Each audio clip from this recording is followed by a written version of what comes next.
Hello and welcome to another episode of MCQs for Judiciary Exams. Let's begin. Which section of the Limitation Act 1963 deals with the effect of fraud on the limitation period? Section 9, Section 14, Section 17 or Section 21? The correct answer is option C. Recently, in Santosh Devi versus Sundar case, the Supreme Court held that the fraud relating to the sale transaction as alleged itself would not help the plaintiff in getting over the plea of limitation in this case. Under Section 17 of the Limitation Act, the plaintiff should have been kept out of knowledge of his right to sue by means of fraud. Next. Can a summoning order under Section 319 CRPC be quashed solely based on the alibi evidence of the additional accused? No. Yes. Both A and B. None of the above. The correct answer is option A. Recently, the Supreme Court in Harjinder Singh versus State of Punjab and another's case held that a summoning order under Section 319 CRPC cannot be quashed merely on the basis of alibi evidence presented by the additional accused at the summoning stage.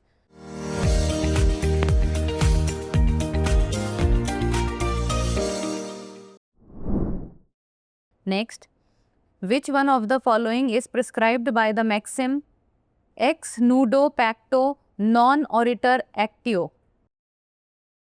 Doctrine of privity of contract, doctrine of consideration,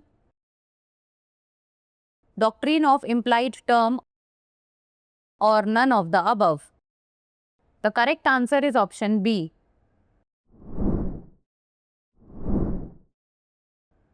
Ex nudo pacto non oritur actio. No right of action arises from a contract entered into without consideration. Consideration is a quid pro quo of the contract, which means something for something. A contract is void without consideration, hence this maxim is related to doctrine of consideration. Next, the case of Kashmira Singh versus State of Madhya Pradesh relates to dying declaration, privileged communication, confession to police officer, or confession of a co-accused. The correct answer is option D. This case is related to confession of a co-accused, wherein it was held that the confession by a co-accused is a weak type of evidence and no conviction can be made purely based on the uncorroborated testimony of the co-accused.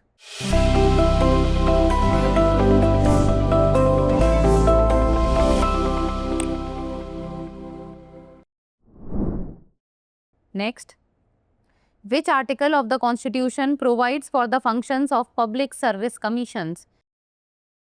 Article 320, Article 315,